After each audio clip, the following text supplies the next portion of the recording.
Okay, this will look interesting. We've done something similar, but this is a different type of packaging. So we're just going to see if we can make it look different to the, much more different to the one that we did a while back, just not so long ago. So we're going to make this will be an interesting one to see if we can make it look nice.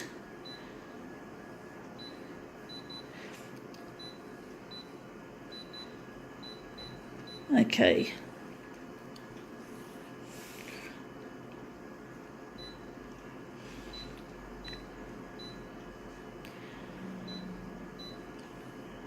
Like the last one, we're going to make it a negative, but we've got to choose a background colour. The last time we did one of these, it didn't actually have a background colour, so we're going to give it a background colour this time.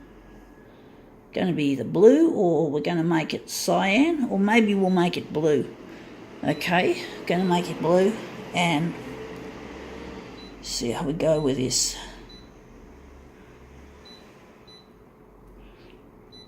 Actually, we're going to make it less red. We don't want to make it make the blue turn out purple at this stage.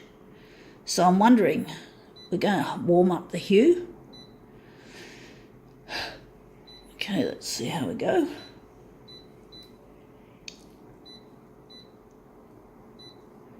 Okay.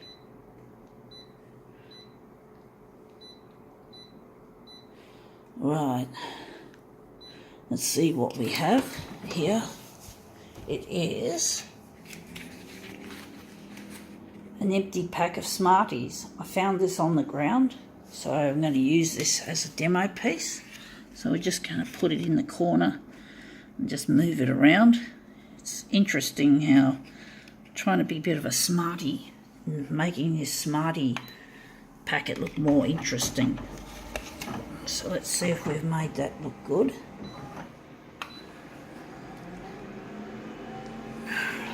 Let's see if this will look good.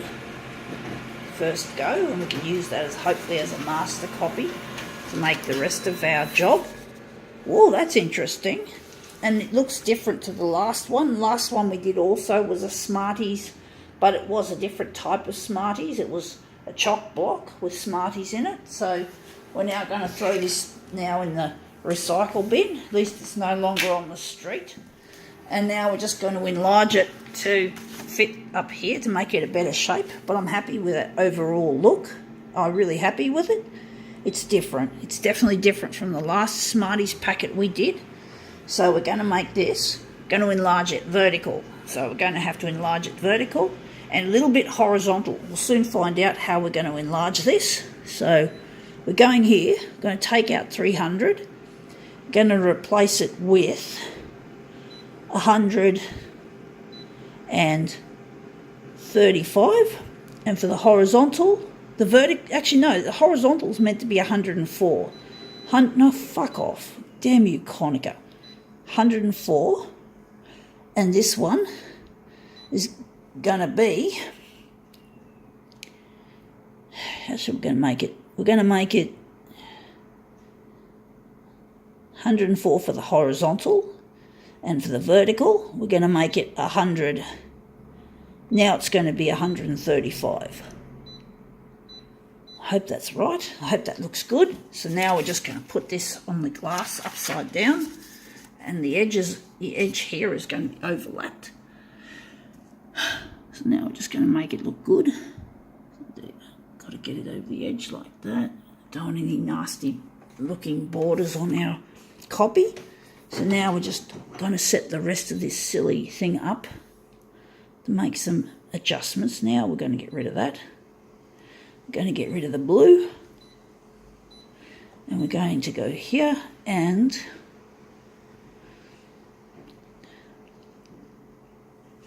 we're going to leave it, and we're just going to print this off and see how it looks.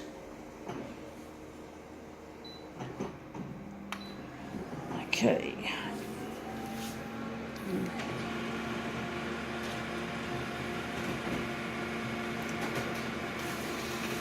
So let's see if our Smarties look even better. They look interesting, I must admit. I think we got the sizing correct. It's sort of a love-hate relationship with the rest of it, but the thing I like about this backgroundy look is the bright iridescence. And unfortunately, we've got a problem with the fixing. Look at this. This looks really bad. Can you see that? That's really bad. I'm just rubbing my fingers over it. It's the toner is the ink, and it's not fixing properly to the job. So I'm going to reprint this and hope that it goes away. But that's not good. That is not good for a fairly new machine. This machine only hasn't got much on the counter at all, and I'm doing way less than the duty cycle, so we shouldn't notice any major problems for a long time. But unfortunately, see, that's the number there, 5929. That's how many copies it's done, if I'm correct, in its lifetime. So I'm not happy with that result. We still have some little bubbles, but we're not going to rub them. We don't want to ruin our job this time. I just thought I'd have a look and just show you guys just how bad Konica Minolta really is. That they don't know how to do anything right, you know. So that shouldn't happen. I make the paper, I use clean, fresh paper.